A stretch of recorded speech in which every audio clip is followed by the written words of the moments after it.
everybody. Welcome to the American Entourage. Last week we were talking about the whole Equifax thing, and that's cool because I was looking, I check my stocks on Friday because that's when I shop. Yeah. And I get paid on Friday. Today's payday. And so we get paid on Friday. I go shop. I spend $1,000 a week. That's always been my routine, to go shopping for $1,000. If it's a good deal, sometimes to take a little bit extra money. Yeah. But last week I noticed that about Equifax. Well, yesterday I was thinking, well, what am I going to buy today? What am I going to buy? And I looked on it yesterday and I noticed it went up like 11 or 12 bucks from when I marked it last week. I was like, oh, hot damn, I was on to something.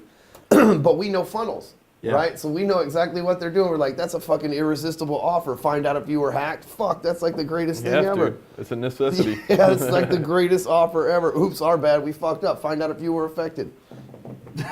Dude, they just got the biggest list of data, and they made it such an astronomical number, like 180 million, so that everybody, it wasn't like, well, surely I don't belong to the 300,000. Start high. Start high.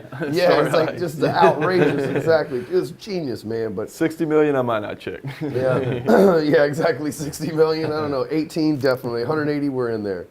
So, but yeah, so that it turns out I think that's going to be a good play. And I saw yesterday that it said in the news, it said that they sent people to a bogus website too. Did you see that shit? No. And I'm like, that wasn't a bogus website. That was a fucking sales funnel. You're talking about the one that was the $25 upcharge deal? Yeah. For the, oh, God, that was a sales funnel they were in. That wasn't a bogus website at all. As soon as you said that, I went immediately, started looking to see what it was that you were talking about. Called the girl who buys my stocks and sells my stocks for me and says, I want to buy as much Equifax as I can. And she's saying that's the only, and it's kind of funny because she's very conservative.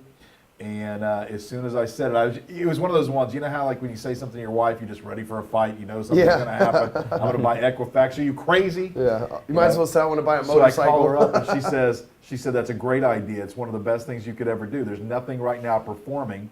And she said right now the only thing you can do is buy blue chips when they fall down and then ride them all the way back up. And I just did some research and looked at it. It was $149 a share with the high for the 52-week high. And I told her just buy it whenever it hits the bottom. They've got those software programs.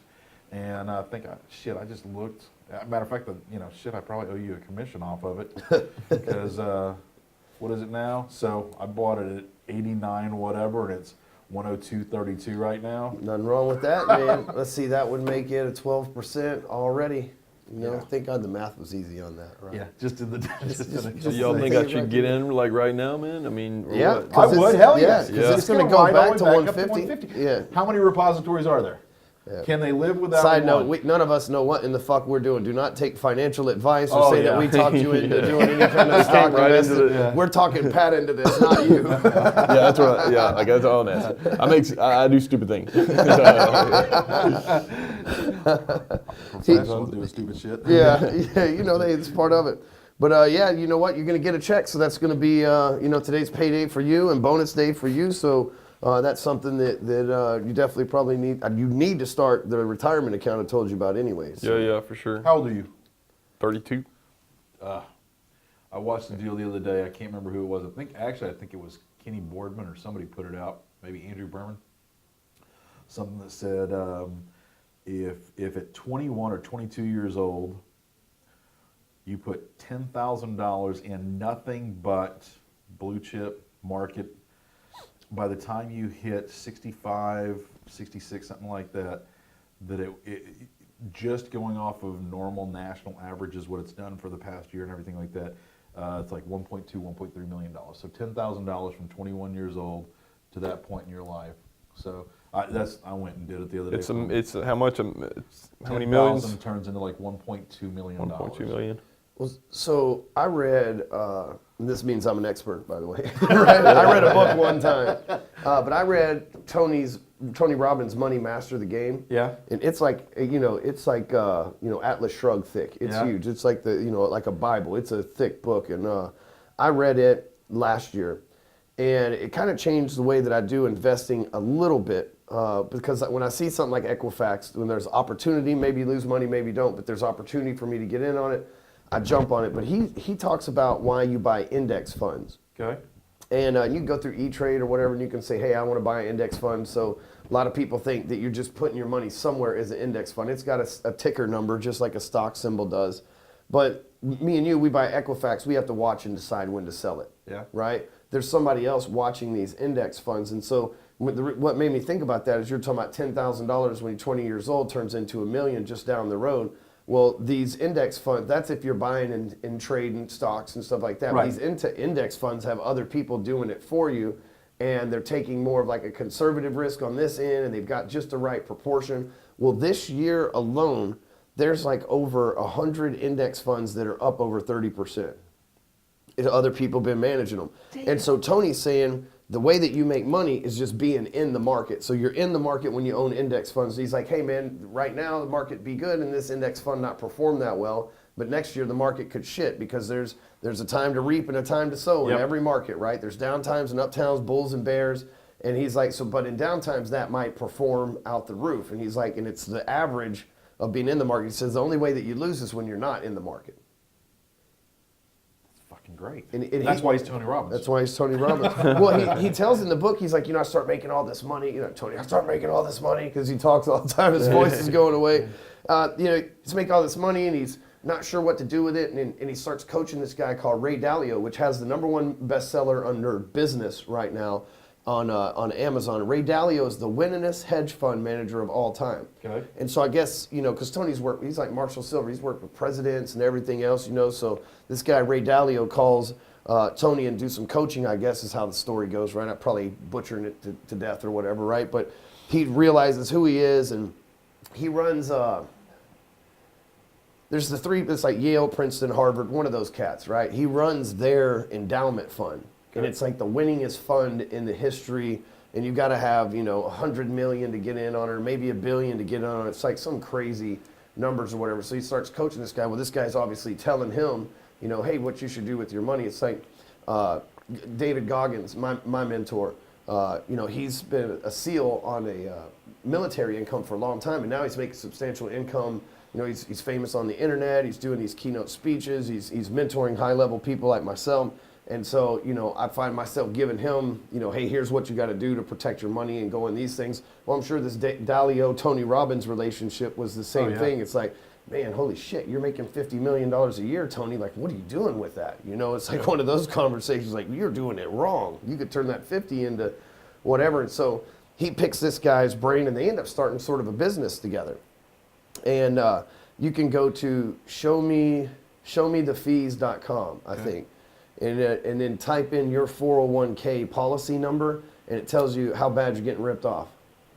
No shit. Yeah, I think it's called showmethefees.com. Look it up.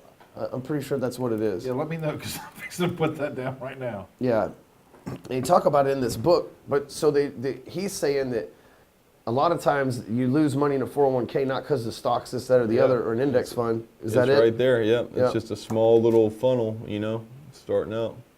It's amazing when you know what an actual sales funnel is. You look at everything completely different, don't you? You can look at this and is how you get right. rich. I mean, where does this go to though? What's on the other side of this as far as the offer is to uncover the fees in the plan? That's irresistible as fuck. You're on their phone like immediately. Oh yeah, they're probably So calling what are you they? the second What are you they put your number selling? in there. I wonder what they're selling. They're here. selling their 401k program. Okay, got you. So they're saying, hey, because you can roll those things and transfer them. I had to do that from my financial guy into E-Trade, so I wanted to do it myself. I was like, I'll just buy the funds that they're buying myself, and I just do it in E-Trade for $6 a trade instead of a 1% management. Because you get, $400,000 or $500,000, you pay in 1% management. That's $5,000, and then they could lose you money, and you still owe the $5,000. And so in this case, those transactions may cost me $100 throughout the year because I'm buying stocks and not really necessarily selling them. I'm just buying index funds and holding on to them. So anyway, what they're trying to do is they can take, so each one of it's really easy to roll it over. So each one of the plans, right, there's only a finite amount of plans, so they have to be registered with the SEC, right? They probably give them a code or a number or a group number or whatever, and you enter it in there and it says your fees annually are this because it knows all the programs and have analyzed it. And then you get a call from one of their dudes and it's like, you're overpaying. Obviously, you're overpaying everywhere. That's why they're brave enough to say, show us your fees, and then they show you an alternative. That's awesome. Yep. Can I ask you a final question real quick? Yeah, what's up, man? Okay, so I do this, and I catch myself doing this a lot. Tell me if you do the same thing. So now that we build funnels, now that we know what funnels are, now that we do it, so I'll lie to myself and I'll call it research, and I'll get caught up to where I'm checking every damn funnel that comes across the screen, everything, just to see.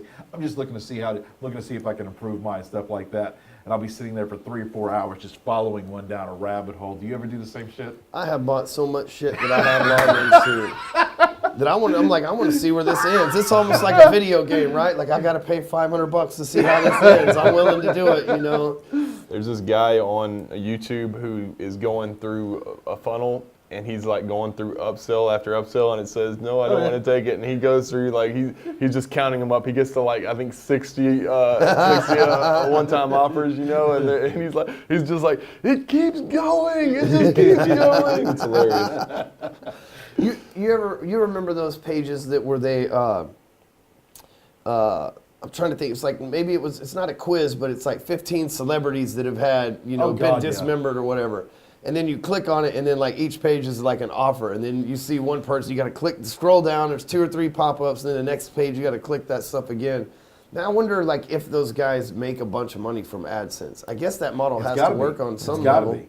But it's got to be some real clickbait, because I mean, you might, if it says 15 celebrities, you're going to have to click through 17 to 19, because a few of those pages in the middle are all advertisements, and they're like, oh, sorry, next page.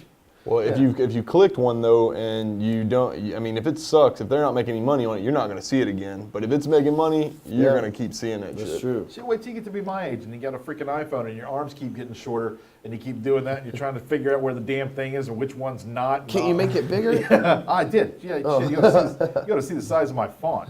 Yeah, let's see what you're working with, Johnny. God. That's That is pretty That's big. the font on my text messages. They overlap. Mine are far apart. His overlap. You seen the jitterbug? Oh, exactly. Yeah. Yeah. It'll be a few That's more an years, and iPhone I'll have one of jitterbug. those. You ever notice in the movies, like they still have flip phones? Like every movie, every TV show, they still have flip phones, even though flip phones hadn't been, or like Blackberries killed flip phones, you know, and that was in 2008. That like I remember I got my first BlackBerry in 2008, and they killed flip phones.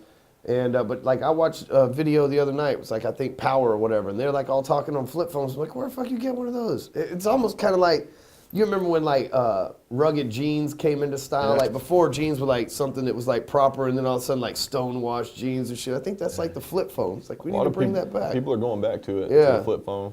But this is not. I mean, I wish BlackBerry come back. Yeah, you missed That's those. cool. I like I did. BlackBerry. Keys. I Fucking love iPhone's it. a piece of shit. I don't care what anybody says. Apple's making billions and billions of dollars. Oh, this yeah. thing, man, I tell you what, I get more updates on software on this piece of shit every day. What model is that? 7? Really? Yeah. And then now they want me to go stand in line for an 8, because an 8's going to be better, but I can wait for a 10, and I can pay $1,200 for a 10 that's going to be just as big a piece of shit. You know, I saw yesterday they proved that Apple throttles phones, right? So like they come out with the iPhone 8, they throttle all the 7s. They proved it, and they proved it in the most easy to prove way possible. But on the date that they released these software things that slowed phones down, they searched the Google queue, like iPhone not working right, and it was like all-time highs for people. Like, and so they're like the simplest little research method to figure out. It's like, hey, if like 100 million people own iPhones and 75 million of them search that shit that day, Apple's fucking with your stuff, man. Bitch. Yeah. Fucking bitch. I can see that. I can see that. Because separated, we're like, is your phone messed up? You know, right? But like Google search, you know, to tell you the truth. Theory. And you know, these things only cost a few dollars to make. They're not very expensive. And Apple has almost $1 trillion market cap. Them and Amazon are in the race. You would think, like, and this is something that you and I were talking about earlier too, you would think they would like pay their people better, or maybe lower the price of their phones, or maybe make phones affordable in a third world. It's like $1 trillion. What are you gonna do with $1 trillion? You can buy another fucking planet for $1 trillion, right? Like there's no real estate for sale for that price. Nobody has that much money.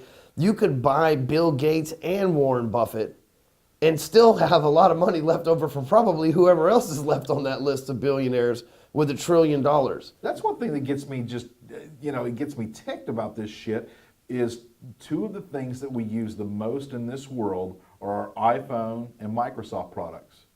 What do you have more problems with than anything else in the Yep. world? Your fucking iPhone and your Microsoft products. We don't You use ever had a problem with Microsoft the products. BlackBerry? No. Never had a problem with Should BlackBerry, just- ever. The government still Ever. uses them. Until They're they reliable. started doing that lying bullshit about they were coming out. I guess it was operating system 10 that they kept saying it's coming out this month, it's coming out next month or whatever, and it never came out. They were and trying to just compete with died iPhone. here. Yeah. I think they should have just left it at being BlackBerry, because you know how much shit more, how much, I was like twice as productive when I had a BlackBerry. God, With yeah. this thing right here, like it's on to one app to the next app, and it's Apple email sucks.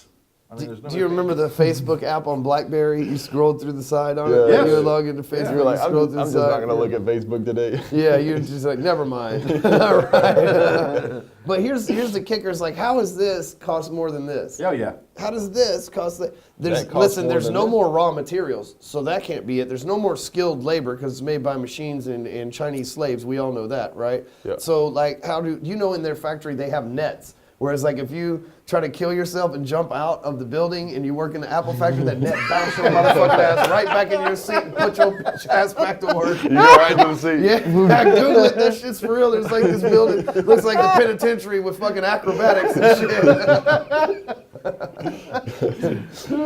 How about Yeah, that? launch you back like a water balloon launcher. Yeah, man. So, but hey, you know, they're doing their thing, but it is mind-boggling that this, which we know is faster, better, able yeah. to do more shit, costs more than this. It's crazy. But hey, you create a market demand, you monopolize a product, charge whatever the fuck you want for It's it. man. capitalism. People standing in line to buy it. Yeah. It's capitalism, man. You know, let's talk. It's almost that time of year. We got like a month and a half away from it, but the line standers, man, that's coming again soon. You know, like the people waiting out in front of Best Buy and all that shit. And you think that's got to be plants, like kind of like protests, I think, are plants these days. I'm like, who's really protesting, right? Like, who really cares that? I never met anybody that's like, I know some losers. I got losers in my life, just like everybody does. And even those people, like, none of them are going, I'm going to protest, right? Like, I don't know any of my friends on Facebook that have been in a protest. Some of them have been like, I was going to XYZ location. Turns out there's a protest, right? But none of them have been, right? And so I kind of think that the protest thing, but I kind of think the people standing out in front of Best Buy and all that shit that's about to come is like just complete bullshit these The days. ones that have the tents propped Yeah, up. you know, and the people waiting to buy You talking stuff. about just waiting to buy Or shit? waiting to buy an Yeah. iPhone. Yeah. You know, it's like, okay, so Black Friday, you know, when Yeah. there's a television for $259. Well, tomorrow it's going to be $279. So, But and the thing is, like they say, you know, there'll be people camped out in front of the Apple store, and they're like, Apple releases tomorrow, and there'll be a dude out there from, you know, I drove all the way from Mississippi because there was already 4 people in line at the store in Mississippi, and that was all the iPhones they got in our area, right? There's like always that guy. But the thing is, you can go on the Apple website months ahead of time, and they'll yeah. deliver that motherfucker to your front door the same day that it comes into production. You didn't have to wait in line. Like, how you got one of these and you don't know how to work the internet, man? Something ain't right there. We've had books. I was thinking about that. We've had books for a long fucking time, though. If you think about it, you know, That's they're probably true. gonna have the internet for a long time. But there's people. You know that, what? That's a very valid point that you're saying. Like, you know, like people choose not to read books that are full of information. The internet's full of information. Oh, yeah. A lot of people just choose not to fuck with it. You're right.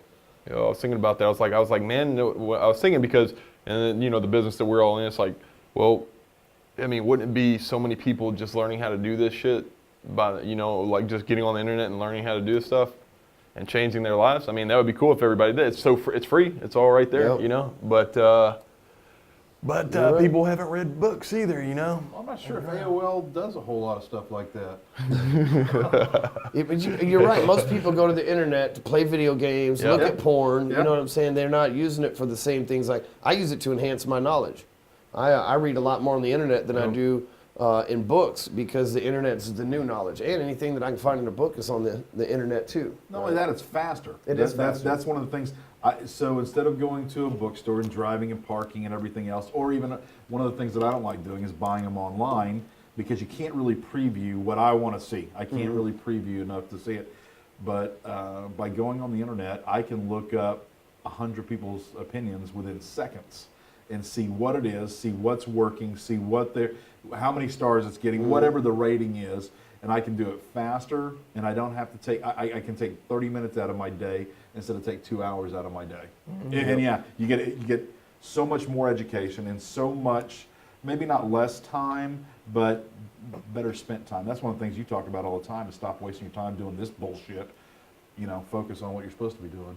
Time is important. It's the one thing that we can never get back. I remember when I was less intentional, you know, like I just started getting intentional about 3 years ago, you know, started connecting and everything, about 4. But I remember what I used to look at online. It was like a bunch of, I would just be like so absorbed in like TMZ or some just going down those rabbit holes, you know. Yeah, the dirty. You mean the dirty, not The dirty, TMZ, right? yeah. Isn't that what it is? The dirty mix in there Yeah, too. the You dirty know? mix in there. The dirty sucks now, so.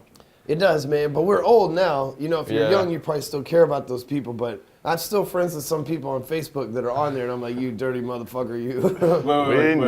Wait. You turn 38 next week, right? Yes. Yeah, so you just said you were old now. I just want to get that clear. Oh yeah, no, I feel like I feel like an old soul anyway. A lot of people tell me that always anyway. have been. They're like you seem a lot older than just 38. So hell, I feel like I'm 50 with all the life experiences that I have. So I hear people that are 50 plus say they're old, and I'm like, shit, I'm the same age you are, and they're like, dude, you're 20 years younger than me. I'm like, not really, man. I feel like, you know, I've got the, but even as a kid, my parents would say, you know, we'd go to the post office and you'd always be talking to the old men, Yep. or you'd always talk, and at the car wash, it was always older people that came in during the day, because those Same are the people that were retired, so I just kind of got used to it, I guess. I've always had older friends, Yeah. but you know, I see 60-year-olds, 70-year-olds on surfboards, so it's all That's good. true. I always tell people all the time, instead of being chronological calendar, a Gregorian calendar, we should have a Hobbs meter on us to tell us exactly where we're at. you Yeah. know? Yeah, no kidding. Yeah, where that's like, I'm guessing the Hobbs meter is how much longer you got Like left on, in a, life. like on a boat or whatever, where it says how many hours Yep. are on it. Yeah. 'Cause Yeah, no shit. Your hours have been a whole lot more stressful and strenuous than a lot of people's hours. So. That's right. Like, yeah, somebody might be 38. It's like buying a car that's been babied and kept in the garage, right? Mine's been off-roaded. I've blown 2 transmissions already. Yours is a rental car. Yeah, no shit. It's a rental car, right? Flood damage, water Check damage. here for insurance, right? You know what the difference is between a rental car and a 4-wheel drive, right? Nope. You can go anywhere in a rent car. That's right. Man, when we went to Costa Rica recently surfing, and we got down there, we rented a car. And usually, I don't rent cars. I take Uber everywhere. Okay. Because I hate parking them, paying valets. I should just take Uber everywhere. It's about the same price usually anyway, or cheaper often, and more convenient. So anyway, we go down there, but we got a 3-hour drive or some shit like that, so we've got to rent a vehicle. We go to this place, and there's like all sorts of nice, cool SUVs that are there. There's like some Infinities and Lexus, and they don't have any scratches and anything else. And Amy, she's like, I hooked you guys up with a really good SUV, so you guys are taken care of. You have a good vehicle while you're there. We're like, okay, dude, they took us around to the side, give us some beat up piece of shit with the door smashed in on it, man. But the good news is we look like locals, right? We look like we belong. We weren't some fancy pants or whatever. That thing was a death trap. When we come down the side of the mountains, you know, coming back from where we were surfing in the mountains. We're surfing the ocean, but in the mountain part. And we're coming back down to go towards the airport and stuff like that. I remember thinking, this thing, no way it's going to make it. I'm holding up. Travis was driving, then I'm holding on underneath the seat on the other side, just praying to God we didn't just slip off. And I'm not even religious, so you know if I'm praying, we're in some serious trouble. We saw our guide almost fall off a mountain, so Yeah. I mean, Oh, no it's shit. yeah, it gets real out there. Dude, we drove these ATVs. So Alex just talked us into, he says, hey man, while we're here, we go on this like excursion. Okay, we ride SUV or ATVs and motorcycles. Love doing that. He likes dirt bikes, so he gets a dirt bike. Travis, I'm telling him to get a 4-wheeler, and he's like, no, I'll get a dirt bike too. You know, he's got to play everything on the hard level, you know. And we get up to the top of the hill, and Travis, he's like, oh no, fuck it, I'm not going back through that. Johnny, we were in like, it was like almost, you seen those Russian videos where they're walking on the ledges of buildings and Yes. shit like that, and that's where we were doing, but we were on the edge of a mountain and not a building, so we're 3,000-4,000 feet up in the air, and you just look over the edge, and it was straight down like this. At one time, my 4-wheeler landed with the front wheel hanging off the thing because the damn brakes went out on it, right? These are like rental cars, but ATVs. Well, we get up through, we're going through the rainforest, and it obviously rains in there, so we're having to hit mud to go up these fucking ruts and stuff. Dude, it was the scariest thing ever. We get to the top, and Pat shit, the wrench that was in there to take the battery cables off real quick somehow vibrated in between the positive and the negative and shorted the battery out. So we're stuck on the side of the mountain for, I don't know, 30 minutes waiting on him to bring us another four-wheeler with a battery. And the guide's wearing a slicker mask and waterproof, and like he looks like he's about to go like hunting. It's all camouflage, and like he's covered and sweating his ass off. We're in like tank tops and flip flops. We didn't fucking think this out very well, right? We're in the middle of the rainforest with tank tops and flip flops. These bugs are smelling our American asses for miles away, biting the shit out of us, man. It was, dude, and there wasn't nothing we could do. We're just like stranded in the middle. So we get to the top, and Travis is like, hey man, I'm not riding this bike back down there. He's like, I got a daughter and I got a girlfriend and I got bills to pay. I am not about to ride this thing down. And the guy didn't want to ride it either. But he's like, well, Travis is like, fuck it, I'll ride on the back of one of their four-wheelers. You call a helicopter for all I give a shit. I'm not coming down, I'll walk. And so the guide says, you know, fuck it, and picks up the motorcycle. And man, we didn't get around the first corner and the freaking handlebars on that bike went out. He went over the top. And dude, going over the top, the road is only this wide. And this side is death, and this side is a mountain, right? There's no margin for air, man. And he like flipped over the bars and like landed, like he might as well just been sitting on the side of the mountain when he was done. Oh. Travis is like, see, that's right. That was his I told you so. And the guide was so pissed off too. Oh, and it's dude, like, he was fucking livid. He was so livid. It's like when you see that shit, I mean, I think about it. It's probably one of the funniest things I ever had. But I guess I'm just sick like that. I don't fucking know. It was just so real because it's the first time I ever saw somebody flip off of a motorcycle like in front of me. You know, I used to ride a bike too, so it's like, I mean, but for some reason it's funny. But anyways, he just I guess it was a whole situation of it, like how Travis is just like behind us watching the same shit. It's like, you're the reason he's falling off this bike, motherfucker.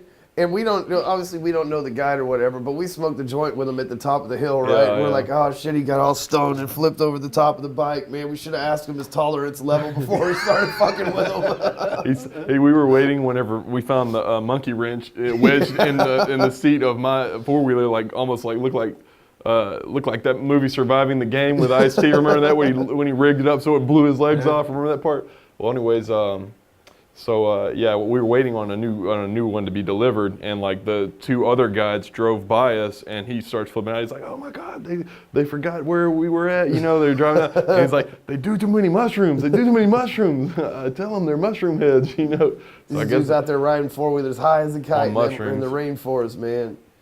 And I wonder how many died. Dude, one guide? Yeah.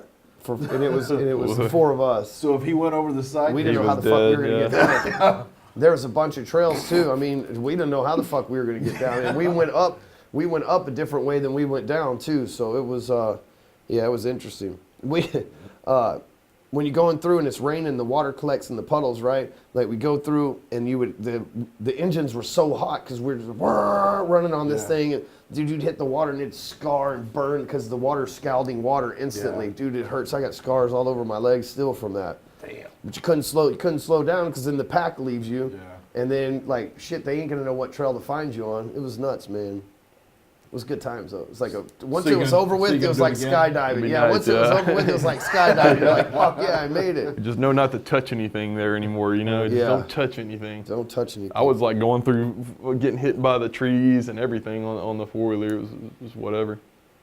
Just next time wear a full suit. Yeah, that's what he had on. That's the key. We didn't think that far ahead though. We had a great time. And we lived. Said something though. Yeah. Well, you think that like, you know, we just didn't comprehend it. We didn't drink while we were there. It wasn't like we were drinking all day and drunk. We're not those kind of folks anyway. So, you know, we just showed up thinking we're just going to go out in the open. We didn't realize you're in the rainforest with a tank top on. Like none of those thoughts like calculated. It's like we're at the beach for all we knew because we were in Costa Rica at the beach surfing. So we showed up like in surf attire. And we're like, oh shit, that's right. We're doing some serious shit over here. Of course, Alex wants to go do the most extreme thing. That was definitely the most extreme thing that I've ever done. I would have loved to see Travis. Fuck this. I'm not riding this bike. He wasn't hearing it, man. Good times. Dude, what was even better was like, see, that's exactly why I want to fucking do it. I told you fucking guys. That could have been me. Yeah, that could have been me. So, well, let's talk about, we were talking about phones. I just saw on the internet that T-Mobile and Sprint are going to merge. Do you know, can you look up and see if that would make them bigger than AT&T?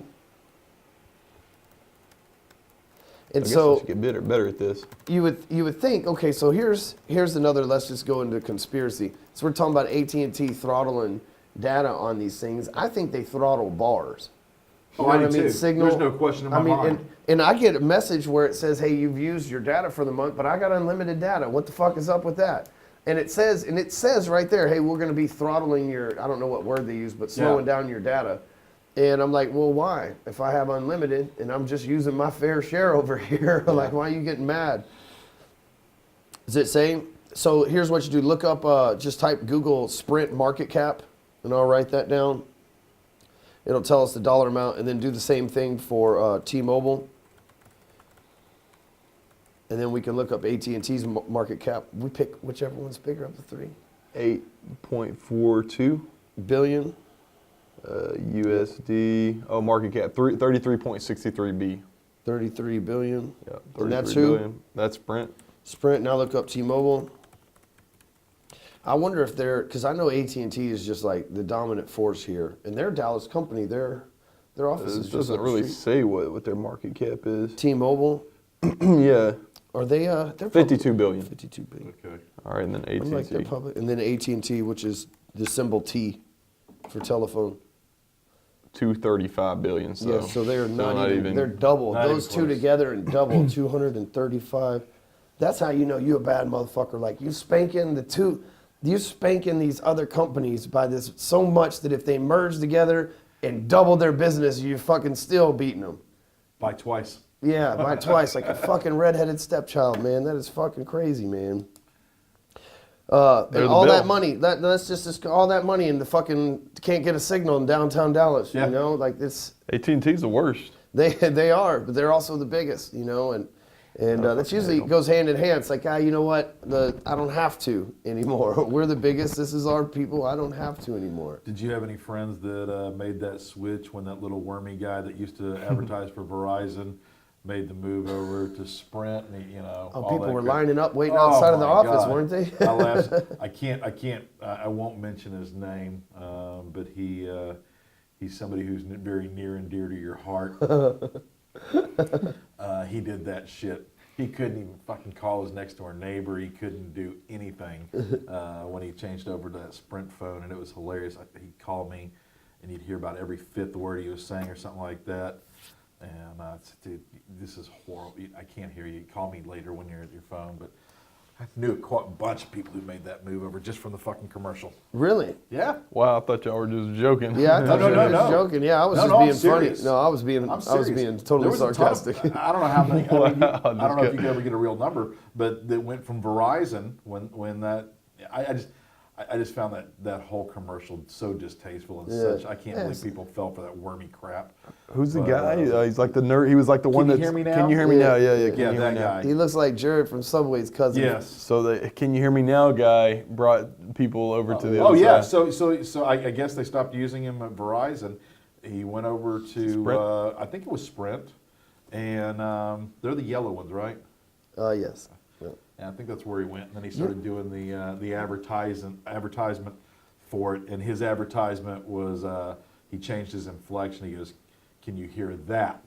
You know, after he started doing it, and I guess they had a huge influx of people coming over and doing it. But what a shitty system. What? Look up Verizon's market cap. That'd be yeah. So that's like when Howard Stern left radio and went to Sirius. He took like billions of dollars yeah. worth of subscribers over there with him. So like people.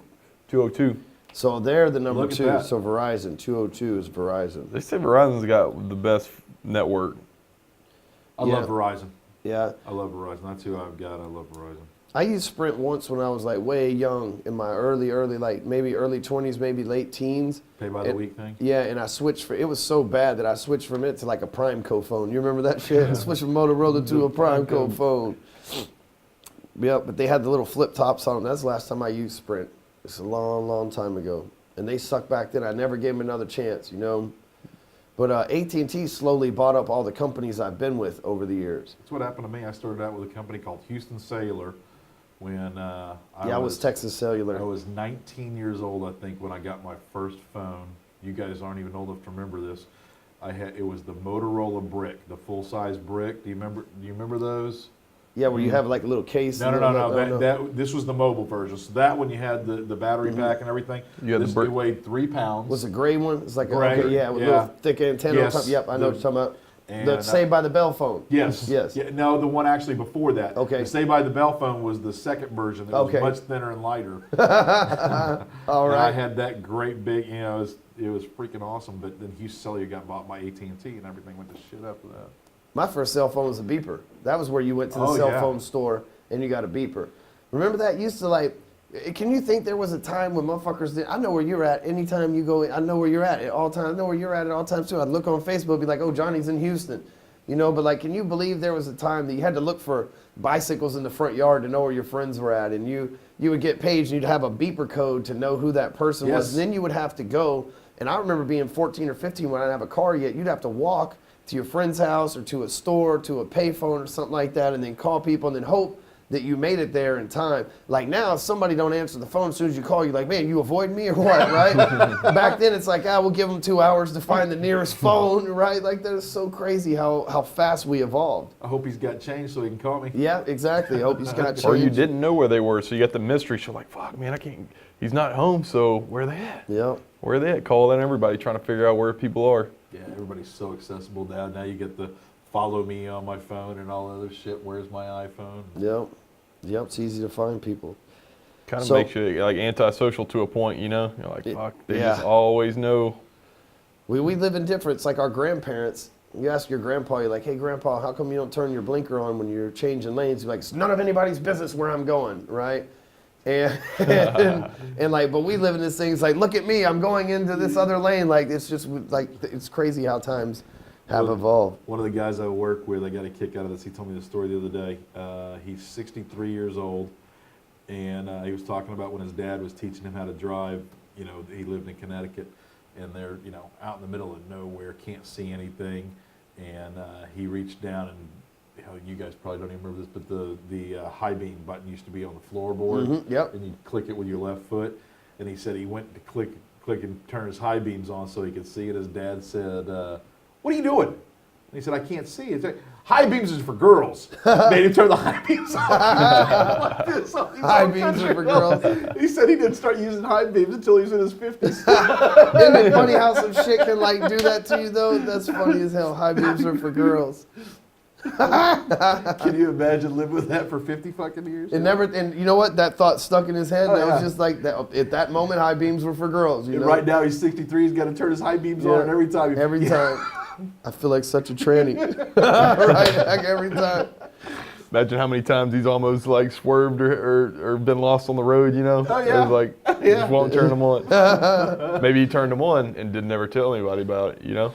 His dad was just trying to help him from being in a fog, thinking that bright lights helped in the fog. That's all. Maybe that's all it was. His right dad there. was He a never had a problem in the World fog. War II soldier. He was in the first Normandy beach invasion. Ooh, yeah, shit. he was bad Saving dude. Private Ryan Yes. shit. Damn. Yeah, lived through that shit. Like, A, you had to be crazy to do that. Second of all, like, you had to be lucky to make it through that shit. And third of all, when you have been crazy enough to do that and lucky enough to make it through it, that shit fucking, like, hardens you, man. Like, hardens you to the core. Even if it is 10 times worse, I couldn't imagine. Even if it's 10 times less than what they showed in Private Ryan, which I don't think it was. I think that's the most realistic depiction of that storm in the beach war that they did. But, like, holy fuck, man. I actually watched that for the first time ever just a few months ago. And both my kids were sitting on the couch, and I thought, okay, well, I'll watch Saving Private Ryan. I didn't know. You know what I mean? I thought it was just a war movie. That's why it was rated R. Then turning on that opening scene, Jackson's like, what are we watching, Dad? I'm like, you guys got to go upstairs, man. Like, I don't. And they were just like, I'm not going anywhere. What is this about? I'm like, oh, man. So when that guy tells you not to use your high beams, you don't use your high beams. Yeah, exactly. High beams are for girls. High beams are for girls. All right, so let's talk about old Taco Bell. You know, I see that they are getting rid of the drive-thrus in some of their locations. They're just going to like make it to where it's not a drive-thru at all. But you can go into Taco Bell and get frozen daiquiris and margaritas now, kind of like in New Orleans. So they got all these machines set up. And so you go in and they're trying to convert. It's like a taco house. You ever been to Rusty Taco around here? They kind of got it like that, right? Yeah. And Torchy's is kind of like that too. It's like a taco joint with a bar in it.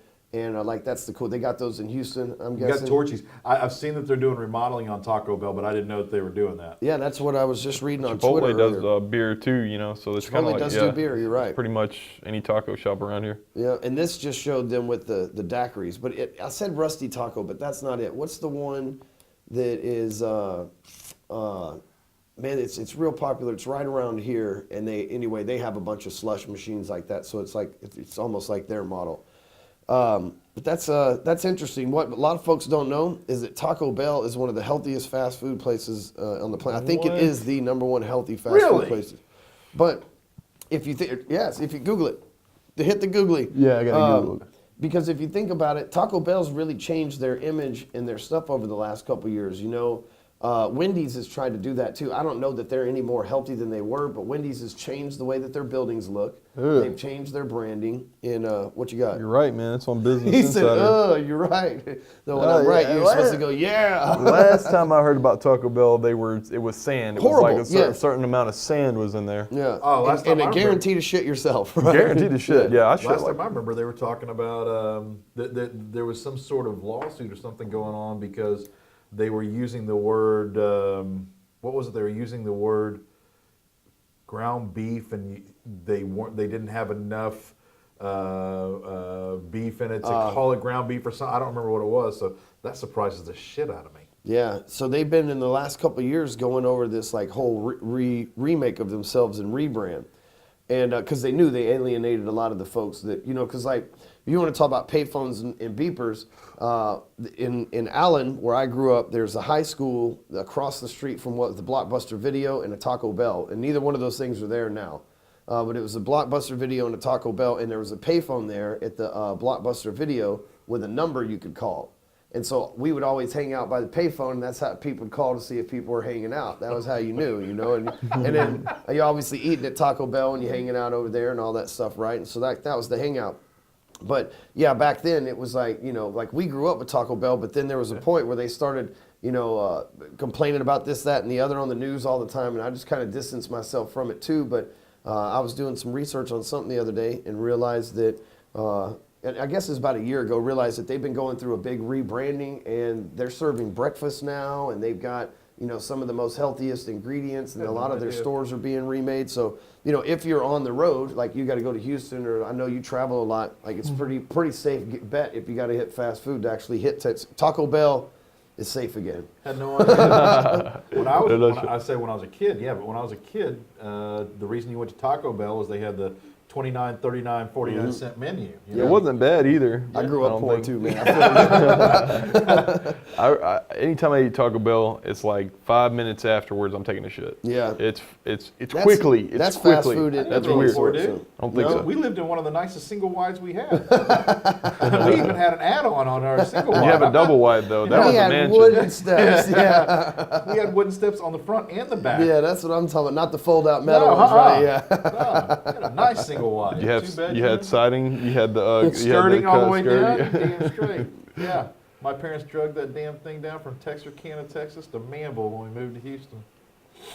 We went through Texarkana on the way to Little Rock. Yeah. Yep. So it's the That's first where I time was I'd ever born. been there. Good old Texarkana. As soon as we crossed the border over there, there's a welcome committee. It's like, does anybody ever go to those anymore? I get back in the day, you show up in a new state, there's a welcoming committee, and you take maps from them and things like that. But we don't need that stuff anymore. It seems like that's like a useless government-funded project that could go away. And I know people watch it like, but you're going to take away jobs if you take it away. They're not really top-tier jobs anyway. You know, it's like McDonald's putting kiosk in. They're going to take away jobs too, which, by the way, the McDonald's down the street from my house, I don't ever eat McDonald's. However, it's attached to a Chevron. And I do get gas and Red Bulls and shit like that from the Chevron. And so there's like this big petition wall, like a particle board wall that they put up between the Chevron and the McDonald's. And so I was there yesterday, and I asked the guy, hey, I see the same dude every morning on the way to CrossFit. And I'm like, what's up with the wall over here at McDonald's? And he's like, they replaced everybody with kiosks. He goes, so they're in there building all the kiosks. He's like, they laid everybody off but the cooks. And he's like, and the manager said they're figuring out a way to cook the food without people too. like where the manager just probably stacks the burgers, it orders it, burger spits on the thing, spatula, like some Bugs Bunny shit, right? Yeah, like yeah. like Holy that shit. that thing Marshall Silver had in his bedroom where like you drop a ball and it Yes. goes through a series of different things. What's that called? He had the word for it. Man, I can't remember it. forget. You know what I'm A talking about? doohickey. Like, Bugs Bunny was the king at that. He would say, kind of like Mousetrap. You remember the game Mousetrap? Mousetrap. And so you like drop the ball and it goes through like a series of different things. Marshall Silver has this in his guest wing of his house. In one of the 2 or 3 bedrooms in that guest wing, there is this like special, I guess he called it a painting though, is what he was saying. It was a piece of art. And you drop a ball like a marble in it, and it does like 100 different things. And it like picks it up and drops it here. And it reminds me of something that you would see like on a Daffy Duck or a Bugs Bunny Okay. cartoon. It's a So, contraption of some sort. you ever seen the show called Rick and Morty? No, but now my daughter watches it, and How old's your daughter? She's 23. Okay, yeah, that's cool. So on the side of her car, she's got this thing. My wife and I asked her about it the other day. It's a you know those stickers where they do the dad the stick figure things. She's got a sticker on the side of her car that says "Save Rick" or one of the sayings that they use from that show, little Rick or something like that. Tiny Rick. Tiny Rick or something on the side of her. Tiny Rick! It's called a Rube Goldberg machine. A Rube Goldberg machine. Yeah, that's for any little weird thing like that that's mechanical. To some degree, I guess. So this show, it's brilliant. It's very dark humor, but it's very brilliant, and that's why it's starting to get popular. Because only smart people watch. Because dumb people can watch it too, and they're just like, "Aha, it's funny." But like smart folks like us, you're like, "Dude, there's like 15 subliminal messages in what he's doing here." Okay. Well, so he turns he's like a genius, and so he turns himself into a pickle to see how hard his life can be. Right? He turns himself into a pickle. And he like winds up getting flushed down the sewer and into the like, you know, down the drain. He's like, lay vertical, shit. And he like falls down the drain and stuff. And he gets down there and there's a bug. And the bug comes over and like he kind of squeezes some of his pickle juice out and the bug comes over, sniffs it, and he kills the bug. Like he catches the bug and eats him, right? And then he starts using his tongue to touch the bug's brain so that the bug's hands start moving. And he gets the bug to pick him up and he starts licking his brain. Then he turns himself and then finally fights a rat with the bug's body and wins. Then he borrows the rat's brain and he's like made this huge, like, within a matter of like, you know, the next scene, he's set up all these traps for all these rats and he's like made himself into this commando. It's like, it's just, it's very dark humor, but it's hilarious and it's like a lot of subliminal stuff. But that's what I was thinking, like, you're just laying there and he starts like licking that thing's brain, making it do stuff. And the next thing you know, it's like, all of a sudden he's this pickle that's got bug arms and shit, right? Pickle Rick. Good stuff, man. So, last thing we'll talk about is the whole like Rocket Man. You know, we don't really talk about like politics really isn't our thing, but I mean we're in a situation to where you know dudes are getting a little bit out of control. And I was explaining to, and I know you have strong feelings about this too. I was explaining to Pat that I feel like North Korea is kind of like a troll. And so like if I write a post and I'm this person that like, let's just say I'm this celebrity that makes millions of dollars a year, has a great business, right, all the right things, and then there's this guy that makes $10,000 a year from welfare checks, and he goes, this guy's a douchebag. Well, and I've had to learn to get over this. You've been around me for a long. You've seen the evolution I'm trying to fucking continue to go through. That shit used to drive me up the wall as recently, you know. But I realized that like this person's insignificant to me. So why do I let them get in my feelings? I kind of feel like that we should sort of be that way about North Korea. They're shooting missiles, but I don't think that I know that we have great technology here, right? And B, I feel like if I give attention to that troll on my post, guess what he's doing? Then all of a sudden he's calling my mama bitch and he's telling me I'm a loser, and then he's talking about how, you know, this, that, and I'm all these, like that's what they do. That's what they try to gain your attention. Then they fuck with you. And so I feel like North Korea's the same way, because there's no way that dude's over there going, we can be America. Like that's just not happening, right? He might be telling his people that, but there's no way that he has like real intelligence reports and he's like, we got the shit to fucking whoop these people. That's like, you know, we all believe that Conor McGregor could whoop Mayweather maybe, right? And he had a shot, right? Like he's professional, they're the same size. Like we know for a fact that Floyd Mayweather could not beat Brock Lesnar. You know? We know that if Brock hit that motherfucker one time, Floyd would never swing a fist ever again, right? I like Floyd. I'm just using him as an example. That's a huge dude, you know? And so, like, we're a huge country with, you know, shit, we owe the world trillions of dollars. They've never even seen trillions of dollars over there. And so, I mean, I don't even understand why you think we fuck with these people, man. I don't know. Now, I mean, obviously, I've got no military training, no matter what I think of a lot of people in the government, I think we've got a tremendous in our military between Mad Dog and everybody else. I think we got it under control. So I think it does some good hype, and it's one of the things that when we do something positive and we're patriotic, and it's somebody for us to. Somebody else, they're always, no matter what, you can't be a hero without having a villain. A villain. Yep. And I think right now that's the villain. But I think that's a good point. In the reality of it is, I'm going to assume that we're paying attention to it because of our allies. If you look at the placement of where that guy is, and you know, and we call him a madman and everything else, and spoiled little brat and all that. None of us know him, so we don't have a real freaking clue. You might be like Rick. Anything about him.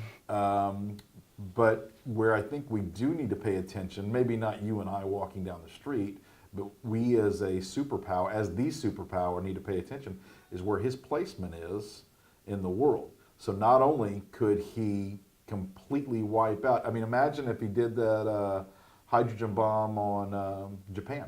Right. You know, right down the street. I say right down the street, but you understand what I'm saying. Which is one of our serious allies. Exactly. Not only serious allies. It's almost like the 51st state, you know? Look at how much of our economy comes from Japan. Yep. I'm not happy about it, but the reality is most of our electronics and everything else and our cars and all of that. So one, we have to take care of our business partners. There's no ifs, ands, or buts. You know, that's you know, you and I. I've got to take care of you, vice versa thing. I think that's why we do need to pay attention to it. And just from things that you've seen and heard and read, and again, we don't know if it's propaganda or not, but the guy's not. He doesn't seem to be very tight, and he may. You know, if he's got the potential, we've already seen. First, and this is one thing where you and I have been lied to, in my opinion, for the past 8-9 years, is we were told that he could never do this. There was never the possibility for him to make a nuke. Oh, come on, there's never the possibility for him to make a rocket, and all of a sudden, shit, there it is. And now, 20 years ago, there was never the possibility of this. It was a big dream, you know. Exactly. Here it is. Somebody kept working on it. And now we're being told that in it this week or this coming week, where he's going to do a hydrogen bomb across the Pacific. Yeah. So you do that to one of our allies, and you start screwing with our economy. You start screwing with our friends. I think we've got to, you know. That's good. You know, I didn't think about his placement in alignment to our friends. You know what I mean? That's the problem. Like, hey, this guy's on my street fucking up over here, and he's going to hurt one of my neighbors, right? I see what you're saying with that. This is the Cuban Missile Crisis of today. Yeah. You know, Russia decided they were going to put those missiles right there down the street from Florida. This is, the potential.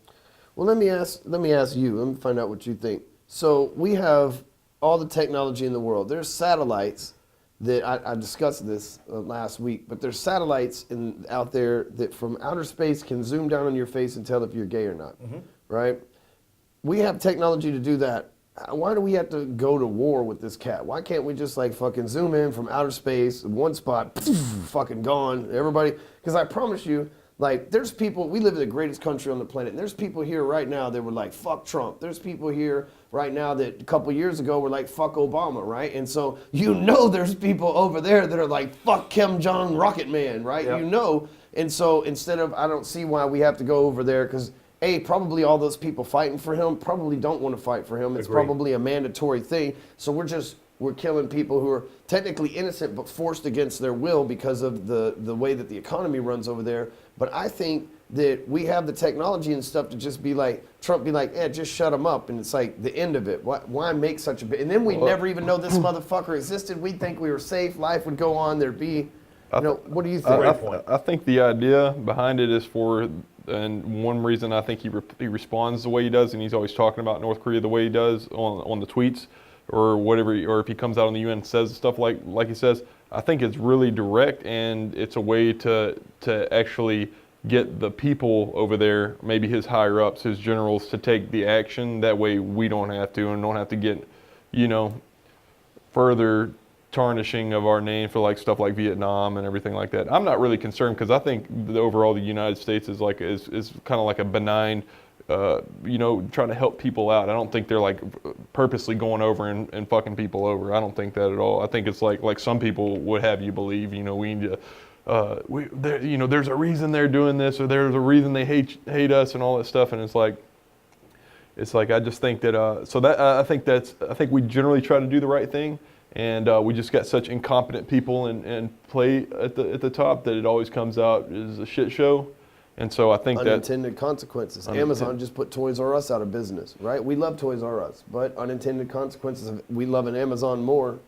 Same thing with the United States, unintended consequences. I love that, we stay out of that shit, though, because that's what I've been waiting on my whole life, is for us to just stay the fuck out of everybody else's business. So it's like he's over there, he's talking smack, but, I think it's being played pretty well. But so Japan has nukes, and Japan has extreme weaponry. Why not just say, we're always carrying you guys fucking backs. We buy all the cars you guys produce. We buy all the lawnmowers you guys produce. It's time you guys fucking spend some of your money you spend on a bomb, some of the money we spend to you, and you deal with this problem. I don't see why that wouldn't be. It's like, hey, Trump be like, hey, it's not my problem. Guess what, Pat? If you want your subsidy for Toyotas next month, then fucking take care of this pest. Yeah, I think that's something, but I try and relate it to. I can't relate to what it's like to run a country. I can't relate to what it's like to have the most powerful military in the world. But what I can relate to is if no matter where Pat goes for the rest of his life, he's my buddy.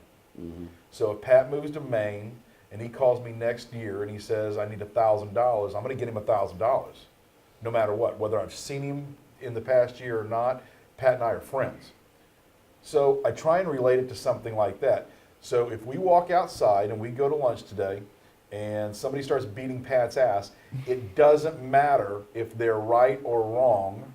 It doesn't matter what if that guy just caught Pat with his wife and he took his Rolex and whatever else. I'm going to beat that guy's ass. I'm going to protect Team Pat. Yep. Pat's my buddy. No ifs, ands, or buts. So, and that may not be the right way to. I don't know who's to say what the right way is to think about it, but that's the way I think about it. So. Whether we're buddies, we're business partners, whatever that is, I have to protect my family. That's how I'm built. I definitely see your side. Stay the fuck out of it. It's none of my business. There's no question about that. But what's the right thing? That's what I'm saying too. Is also I'm definitely with you on that. That's why it's kind of hard for me to comment on it, because I still haven't even worked it out in my head. But it's like it's not even beating his ass. What if somebody's got a gun and he's coming after your boy? You got a gun and you a lot bigger of a gun. So what are you gonna do? Shoot him before you shoot your buddy. Do you shoot? Yeah, but can you shoot him before he does it? It's true. If he's just making threats too. If he's just making threats. Know. If are you guys old enough? Were you around back Desert Shield, Desert Storm? Okay. Do you remember when they showed us on NBC Nightly News or whatever it was? How we had the ability to drop a bomb down a 6-inch vent pipe in a building. Yep, I remember that. So we got the ability. There's no doubt in my mind we've got the ability to that squash him and he's gone. But I guess part of the problem with that is, and again, I don't know, this is just trying to think this over in my head. So you squash that guy. Who's next? Mm-hmm. So who takes over that country? Are they worse? That didn't work so well in Iraq. Better? Yeah. Or Syria. Good point. Right? Where was Gaddafi from? Libya. We put that shit got worse there. So you're right. Sometimes taking the leader. Sometimes the reason why he's a leader is because he's got leadership qualities, and You know, I read something on Reddit the other day, and it said every billionaire is only one bad experience away from becoming like an evil super fucking villain. Oh yeah. You know, it's Every like there's billionaire? every billionaire, because Really? at some point you can go from being Bruce Wayne to being the whoever his arch nemesis is, right? Like at some Yeah. point, I don't know much about comics, but bad analogy, but at some point you can go from being like this billionaire of goodwill and stuff like that into all of a sudden this super villain, right? Like all of a sudden you decide you're in traffic one day and you're like, I hate all these people, right? Like we've all had that experience, you know? And all of a sudden now you got the money and the means to do something about it. So you never know, like, you're right. He's a leader for a reason, so you never know who might step into that role. The other thing, though, we got to think about in these situations is like the lineage. So like we don't really have an agreement with Japan. It was like Eisenhower or Truman that had an agreement with whatever their prime minister was back then, and then we just honored it this whole time. But let's say his guy's name's like Ming and our guy's name's Smith at the time, our president, because I don't know either one of them. Well, Ming and Smith, they work it all out. They're like, you know, hey man, we got this under control. Ming and Smith die, then all of a sudden we got, you know, Bush and then whatever the new Japanese guy is over there, and they may not like each other. They may meet and be like, you're a complete asshole and you're different than this, but they're still trying to honor these things, you know? It's like, That's a good point. Because we're representing a country of people and not just a one personality. But you're right. You never know who that next person to step in there. And they could change everything. And we have these honors with people that we don't know now, right? We went to war with somebody. When Johnny, me and you, we go out here and we get in a fight. After we're done, we're going to hug each other. That's what you did when you were kids. Yeah. You go and you fight your best friends. You fight your cousins and shit How you like made that. your best friend. And after you're done, you knew, hey, this guy can get down and you got his back. You know. Sometimes I remember like being locked up. Somebody told me that I was like, man, why do people why is it like that in here? Why do people fight? And he's like, because man, I remember this. I remember, you remember quotes sometimes, but this little kid, he's like probably 21, but a little dude who's getting his ass kicked every day, and he fight. And he's like, man, believe it or not, he's just like fighting just solves problems that sometimes that you couldn't otherwise solve. And I was like, fuck, it's fucked up, but we do live in the animal kingdom here. It's You true. also have to remember, fighting is a business. Yep. Yeah. Look at how many jobs, look at how much money is made from fighting. Yep. Okay. Well, and Ming and Smith, they fight and they hug it out and they're best friends all of a sudden. But then you two step into place and y'all don't know each other and y'all haven't fought to have that same emotional connection. You know, when we fought World War II, whoever our president was and whoever their prime minister was at the same time, like that's the equivalent of a schoolyard brawl. Like our people are dead, your people are dead. Okay, we fucking both calm down. We chill the fuck out now. Okay, let's talk about this, right? But like then 2 generations later, or 2, let's say cabinet fills later. Forget it. It's like they don't have that same thing because they didn't take the fist to the face. They didn't have the dead bodies on their administration. They so forget. they forget. Start erasing history. I was going to say on that, going back to that, away from like a billionaire's one step away from going evil or whatever. What's scary about that too is that people, like you see these billionaires that get these ideas, and they think they're doing the right thing or they think they're doing what's right, and they just totally focus on that. Let's take Mark Zuckerberg, for example. He's just got totally wrong ideas, but he's got all this power and all this money, and the only route that his ideas can go, with all this censorship and everything is it's a bad way. I mean, we've already decided that a long time ago that censoring and that free speech needs to be the First Amendment, right? It needs to be at the top of the list. First thing they established in this country. Yes. We are tired of telling England what to say and do, or telling us what to say and do. They can just erase that little detail out of there, then they'll be good to go, And we all know where that goes. 1984. I'm pretty happy with for my first and my second. Yep. Me yeah, too. Same here. But for some reason, he's just so. I mean, like for some reason. Those are the first 2 things they thought. I want to say whatever I want to do, and I got the guns to back it up. No. You go back to 1774 when cells. they started putting it together. So, you know what? They probably were geniuses, but they were probably like, I know what I don't fucking want, Yep. right? You when have you ever been through a divorce? I'm on number 4. Okay, yeah, I thought so, right? Well, I'm y'all married to both- number 4. Yeah, same now, here. I will say Team 4. That's what I'm fucking talking about. Cassie is 3 and 4, so. Oh, really? I'll say, yeah. That's cool. Y'all do like doing shit the hard way. Yeah, exactly. But so,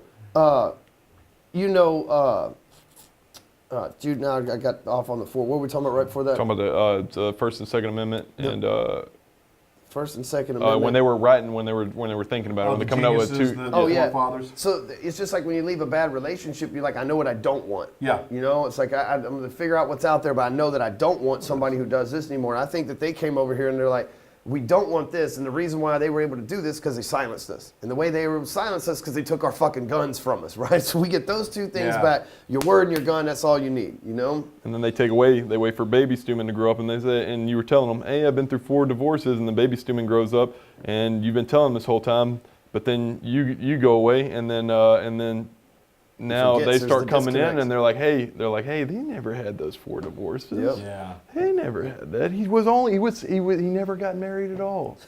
Right.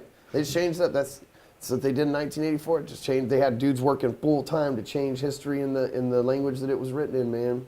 It's crazy. So. They can't fuck with the internet, though. You That's can't the fuck thing. with the internet. You know, I was seeing last night, when I got in last night, I was watching the news and I saw that you guys have this city committee about getting rid of the Civil War statues and all of that. And I'm thinking to myself, oh my God, that somebody's actually paying money. A lot to of do money. this, to try and erase history, regardless whether you like it, whether you don't like it, whatever, you know. I mean, even if in Japan, in Hiroshima and Nagasaki, there is a shrine or whatever you want to call it, to where the bombs hit. So, Ground zero. yeah, from ground zero. Yeah. They're trying to now change here in Dallas. They're trying to now change the street names because of that. And so Gaston Avenue is one that they're trying to change because it's tied to some Confederate soldier. Damn. And, Well, I know why they're doing this, And also Lemon Avenue, but this shit is expensive as fuck. It's like $300,000. but I know why the city's doing it. Okay. First of all, cities get massive amounts of money. What the fuck do they do with their money, right? Okay. First of all, like, you know, we talk about all these trillions of dollars, and you do the math, and you're like, dude, that's a lot of fucking money per everybody in America. What the fuck do y'all do with that money? Because I know it don't cost me 40 G's a year to build a road and shit, you know, like times everybody. Yeah. So anyway, cities are horrible with money, but what happens is you have these social justice warriors, and of all types, of all like different types, right? And usually the social justice warrior type, the snowflake type that would be offended by a statue that nobody walks by, right? That's somebody who's pretty snowflakeish, whether Confederate or whether anti-white or anti-black. That's just like, it's a statue, who gives a shit, right? And so someone that is offended enough to where they'll do that are usually these people that went to these nice colleges and have a degree and have like a law degree. And so what they do is like, for example, I share a meme on Facebook one time. I'll tell you how I'll tie all this story together. It's a picture of the dude from Suits. His name's Harvey Specter, okay? And he's a real popular meme, okay? Everybody has the memes. No, I'm sorry, it was Don Draper from Mad Men, okay? And so, I shared a meme that I put some words on top of the picture in hardcore closer and posted on the page, like it's done on Facebook 1 billion times a day, right? MGM, Metro Goldwyn Mayer, owns the rights to that picture. And they have attorneys that are trolls. That's all they do. They've got to be able to, they've got this place. They say anybody that uses one of our images or movies or bootlegs, then if you send them a piece of paper, then you can bill us for the time that it took to send them that letter or whatever. So there's dudes that are going on Facebook looking for these memes and reporting them on pages they think are making money from them. Okay? And so when you think about that, there's these guys that just get paid to go troll people like me, right? Like, what the fuck does the Don Draper meme not do anything? What good did it do? But the good that it did to them, and the same company, by the way, the same attorney firm is the one that I had the problem with the Cubs. Remember when I tried to get Clixo's trademark? Same exact company. They're trolling for the Cubs. They're trolling for Metro Goldwyn. They're a huge company, but there's people that are trolling the city like that too. When this attorney that represents Chicago Cubs said, hey, we don't like that logo, I said, fuck it, I'll just take it down. That's what the fucking city's doing with statues. They're like, it's easier to remove pay $3,000 for a crane and do that with $300,000 around the fucking city than this social justice fucking asshole paper us up and make our lawyers charge us $1 million, and then we lose some kind of I hurt your butthole feelings. Right. And so the cities are being forced to, because just like if you threaten somebody with litigation, you're like, oh shit, okay, so it's how much to take down this? Because it's a fucking pain in the ass. You know who else goes to Ivy League colleges? Who? Lawyers. Lawyers, Yeah, of course. Well, no, that's what I'm talking about. It's the lawyers that know. Did I not get that deep into it? Like, I thought that's what I was tying together. Yeah. No, yeah, I guess you were, yeah. I Yes, guess that's what I was tying together. Man. It's these lawyers that do these things, right? And then Yeah. somebody says, well, hey, everybody's pissed off about this now. Because if you'd have did this 10 years ago, they'd have been like, the statue? The fuck out of here, right? But now it's all the news has hyped it up. And I'm telling you, lawyers, ambulance chasing motherfuckers all around the country are like, oh shit, why? Because like, I didn't know there was a Robert E. Lee fucking statue in Dallas. I lived here for 38 years and I go to the city all the damn time. I didn't know any of that shit, right? So you're like, instead of I just got hit, it's like, I It's just like got that offended. shit. Yeah, I just got offended. Yeah. Dude, I bet that would make like for lawyers, like, have you been get offended? Oh yeah, it's coming. It's coming. You know, show me on the doll where it offended Yeah. you. Did somebody tell you to fucking eat shit and fuck your Facebook stuff up and offend you? Yeah. I'm the Ryan Stewman Law Firm, and I'd like to help you get your butthole back. Bunch of pussies, can man. hope so. Like if I see a statue, there's a statue of Lenin, you know, father of communism. If I go and see that statue, I don't give a fuck. Fuck you, you know. Yeah, keep that's going. it. I'm glad you're up there. I can fuck you and I'll keep going. And the statue hadn't hurt you. It hadn't done a goddamn Yeah. thing to you. Really, Keep yeah. walking by it. It really doesn't matter who it is. I probably wouldn't even notice. I'd probably just And walk the by. point of the statue is like it's there now. Yeah. So let's just let it go. And There move on to was a something guy. else, but, There you was a know. crazy fuck out there who thought this shit would work, and now we know he's still up there. I can look at that and be like, that happened. We govern to the lowest common denominator. Yep. It's been that way. Just like I remember when I was in school, and I almost remember when I first was taught about this grading on a curve thing, because all of a sudden we have people Your that dumb couldn't friends. keep up and grading on the curve, and it doesn't bother us. We don't take the time for it to bother us. So we seem to turn around and, you know, I'm going to go make some money. I don't give a damn about that statue. And somebody is butthurt about it. And unfortunately, we don't, and I don't know what the answer is, but we don't give enough of a fuck to stop. And we're scared to get on television. We're scared to get on the news. We're scared to get on anything and say, stop. You're not taking down this fucking statue. And here's the reasons why. Because you're not erasing history. We let it happen. And this is something that bothers me bad. We let it happen. And then it's these whiny ass bullshit people that have the power. And that's not how this country is built. Reverse natural selection. It's driving me insane. And imagine, That's so a let's say great it takes $3 million to take all these fucking statues down or whatever. Man, wouldn't it be a lot better to go give $3 million to fucking Children's Hospital and help somebody cure fucking cancer and leukemia in little kids? So if you're such a fucking social justice warrior, how about you not be a fucking asshole and drain the city's assets there? And why don't you spend that same amount of time writing a fucking bill to send that money to like Children's Hospital or some shit like that? Right? So they act like they're all fucking high and mighty, but that shit's not hurting somebody. There's people fucking dying in that hospital that can't afford shit. It's a 501c3 for people that don't have insurance and that don't have money, that fucking need the money, you know, and they're good stewards of it. So, you know, it's all under the guise of, you know, like you said, show us on the doll where it touched you, sir. Feelings. Feelings, man. It's all about feelings, but you know, cancer doesn't give a fuck about your feelings. No, you know it doesn't. What I'm saying? No. They don't know that. So. Well, dude, it's been great hanging out with you. Thanks for being our guest. You know, dude, we just started talking. By the way, this is Jonathan Fowler with Hancock Mortgage. Jonathan, if somebody's looking for a career in mortgages or maybe even to originate a mortgage, what would be a good way for them to find you? Anyway, call me on my cell phone, 281-352-7307, jfowler@hancockmortgage.com. Anyway, matter of fact, I'm even still on Clixo. Are we allowed to use Yeah, that? absolutely. Clixo? Are we allowed to say that, or the Chicago? No, we're good, man. I took it down. I removed the statue. You know, I never even saw it. That was one thing when you said that about Clixo. It was a freaking cog in a gear. Yeah, that's what it. Clixo was. Yeah. Had nothing to do with a fucking baseball team. But They didn't like the fun. anyway, yep. What's your Clixo? I'm Jay. Shit. I don't know. Follow him on Follow him on Facebook, Jonathan Fowler. So make sure you follow him. He's down out of Houston, Texas, so you can find him probably on one of my posts. Usually we engage with each other a lot. So Always. Thanks for hanging out, Pat. As always, you did a good job designated Googling. I think you might have a little faster fingers than old Travis. I'm just saying. Maybe so. Watch I think out, he could probably ladies. text faster than me. All right. Thanks, everybody. Later.